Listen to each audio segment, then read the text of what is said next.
Fox News executives are reportedly full-on freaked out about the level and the leaks that never aired clips of Tucker Carlson's interview with Kanye West. And the network is closing in on the mole who was the source of the embarrassing breach.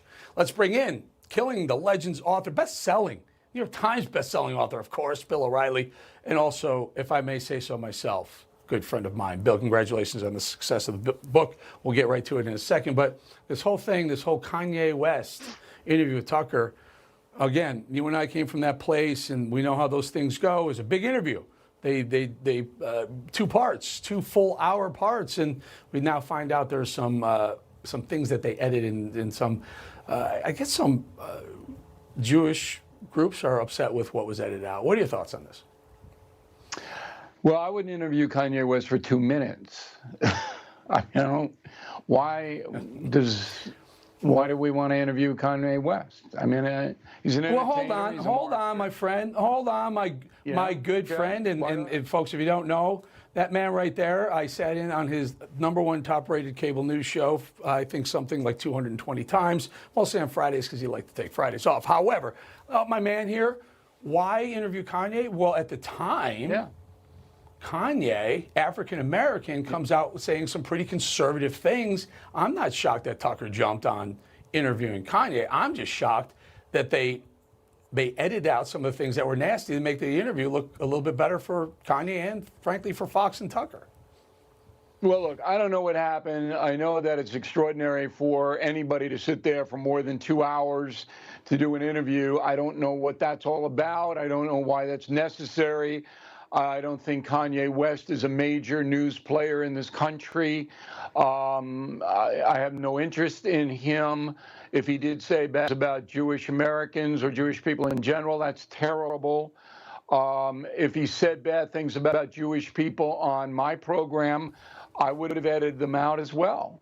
But I would have told the audience. See, I would have said, look, I probably wouldn't have run the interview. I would have said, look, we had an interview with Mr. West, and he said anti-Semitic things, so I'm not going to run it. But I just want you to know the reason I'm not going to run it is this. But again, I wouldn't have interviewed him anyway. I don't care whether he's conservative, libertarian, socialist, Bernie Sanders' best friend. The man does not have the credibility, in my opinion, to take up time on a news program when we have a country that's falling apart. Bolling, come on. Yeah, but Bill, here's a billionaire, an idol, a music idol. He's African American, and all of a sudden he says woke culture is ruining the country and pushes back against Democrats. I think there are a lot of conservatives who say, well, let's get this guy on. You know, he's on our side. Someone who they thought was on their side, he's on our side. It's typical, media warfare. Here's the mistake that everybody in cable news is making. Who cares if Kanye West is saying bad things about woke leftists? The people who care are conservative people, not the general public. It's not an important issue for your life. It's not analyzing why Joe Biden lives in a delusional state and every day harms every single working American. This is an entertainer, Bolling. This is a man who makes his living marketing himself. That's what he does. In order to get on my show, all right, the highest rated cable show in history, you got to have more than that. You got to have more than he's saying that woke stuff is the progressives' fault. You got to have more, Bolling. You know, you would not have gotten on the factor. But Bill, I mean, every time I did. I learned a lot, filling in for you on the factor. But every time someone like Bill Maher, a typical leftist, liberal, says something negative about the left, we fall over. John Stewart, whoever, we fall over ourselves on conservative media, putting him on, saying, "See, he's not one of you; he's one of ours." Bolling, I never use it, ever, unless it's a provocation with a politician or an elected official, because I don't play that game. And the game is destroying the news industry in America. If you're going to program for just a certain segment of people, whether they be progressive left or conservative traditional, if that's all you're going to do, you're not a news program anymore. So let's drop the news angle on it. Maher runs an entertainment program. Fine. But I got stuff to do here in America on my show, the No Spin News. I got important things to do, Bolling. I can't be giving 2 hours to Kanye West. As again, I said, I give him 2 minutes. I only ran into him once. Okay, all right. So Tucker makes a mistake and bites. Yes. Okay. I do want to hear this. Okay. Was there a fight? I ran into him once in Madison Square Garden. It was at a Knicks game. And we were coming down to go out after the game. And he gets in short pants in January. Okay, you know, tough guy. He's about 5'6", Bolling. He's a little guy. He's got giant bodyguards. And you're like 6'7". I'm 6'4". I'm bigger than me. I get 6'4". Now, I knew who he was. I don't think he knew who I was at all. But the bodyguards did. Okay, so they're giving me the eye, and I'm giving them the eye back. So that's my whole experience with Kanye West. So did he give you the autograph and selfie that you asked him for, or no? You're right. Yeah, I didn't even ask for my urchins. not even for the urchins. All right, Bill, got to ask you this. This guy Cuomo, that's what they call him, Fredo. This guy, Chris Cuomo. I don't call him that. He went on his show. This guy right here. You see it, Bill? I hope you're seeing him dance. This is the guy. This is the show. Come on, Bill O'Reilly. I mean, you talk about not having Kanye West on. Now, again, Bolling, I'm going to disagree with you here.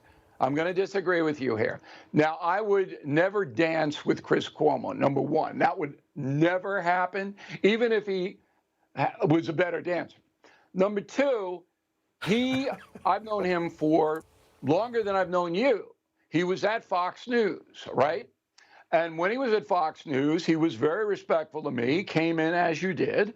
We discussed programming and how you do things and this and that.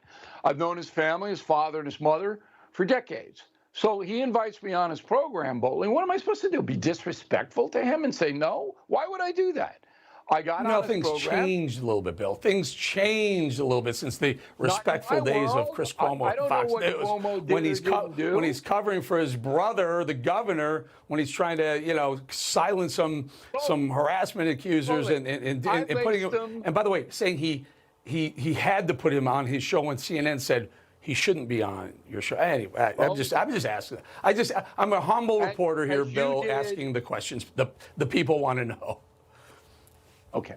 As you did, I laced him when he did that. Okay? You laced him, I laced him. We were responsible journalists in lacing him when he provided his brother with cover, particularly on the nursing home stuff with COVID, which was far and away the worst thing that Andrew Cuomo did. All right. I laced him. But now, isn't there a statute of limitations? Am I supposed to say, never again am I going to talk to Chris Cuomo? Come on. That's not fair. Yeah. It's not right. Yeah. When I was on his program, I want that. Out of respect to your good friend Bolling here,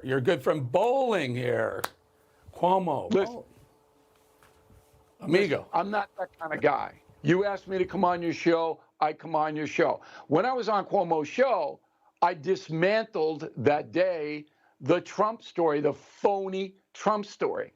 And I reached an audience I probably wouldn't have reached. I said, there's another anonymous source story, means that this was when the boxes were being moved. Remember that stupid story that meant nothing, Mar-a-Lago? Somebody said boxes were going to... I just dismantled that, Bolling. This is what I do. I'm a truth teller. This is what you do.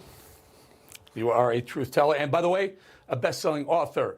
Always. It shoots right up to the top. Bill O'Reilly, always good having you on. We did some real heavy lifting here, Bill. We talked about Kanye West and Chris Cuomo dancing. It's always good to be with you, Bill. All right, Putin next time, Bolling. Be good. Promise.